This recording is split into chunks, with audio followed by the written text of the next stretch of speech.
حضور نے ارشاد فرمایا مجھے 5 ایسی چیزیں دی گئیں جو میرے سے علاوہ کسی اور کو نہیں دی گئی۔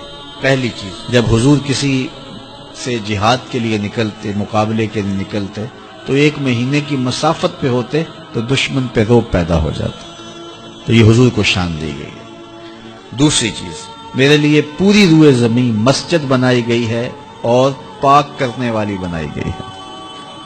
یہ کسی نبی کی شان نہیں تھی، معبد میں جانا پڑتا عبادت کے، لیکن حضور نے اس صحن کائنات میں قدم رکھا، دھرتی پاک کر دی گئی۔ اب جہاں بھی کھڑے ہو کے نماز پڑھ لو، پوری زمین ہمارے لیے مسجد بنا دی گئی۔ تیسری چیز، اس امت کے لیے یہ خصوصیت ہے کہ مال غنیمت اس امت کے لیے حلال کیا گیا۔ اور چوتھی چیز، مجھے شفاعت کا حق دیا گیا۔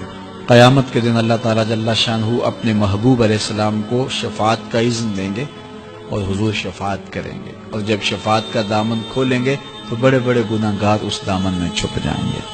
اور 5ویں چیز، اللہ نے مجھے خاتم النبیین بنایا ہے، میرے بعد نبوت کا سلسلہ ختم کر دیا گیا۔ تو یہ وہ خوبیاں ہیں جو مجھے عطا کی گئی ہیں، حضور نے فرمایا میرے علاوہ کسی اور کو نہیں عطا کی۔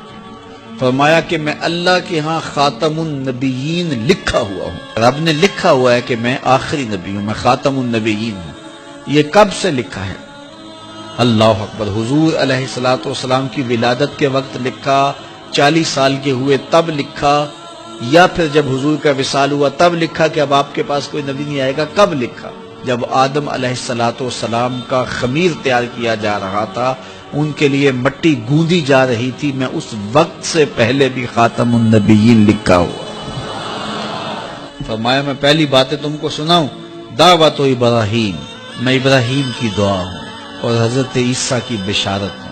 انجیل برنباس کے اندر ہے کہ جب حضرت عیسیٰ نے کہا کہ لوگوں میرے بعد جو آنے والا ہے اس کا نام احمد ہوگا، تو بشارت دے رہے ہیں کھڑے ہو کے، تو ایک حواری نے کہا، 12 حواری تھے آپ کے، ایک حواری نے کہا جس کے قصیدے آپ بھی پڑھ رہے ہیں کیا وہ آپ سے بھی افضل ہوگا؟ تو سنو حضرت عیسیٰ نے کیا جواب دیا، تمہیں ٹھنڈ پڑ جائے گی۔ حضرت عیسیٰ علیہ السلام نے کہا افضل ہونے کی بات پوچھتے ہو، وہ تو اتنی عظمتوں کا حامل ہے، اگر اس کے نالین کے تسمے کھولنے کی سعادت ابن مریم کو مل جائے تو یہ بھی مقدر کی بات ہے، وہ اتنی فضیلتوں کا حامل ہے۔ اگر اس کے نالین کے تسمے کھولنے کی سعادت مجھے مل جائے تو میں مقدر والا سمجھوں گا اپنے آپ کو، اتنی عظمتوں کا حامل ہوگا۔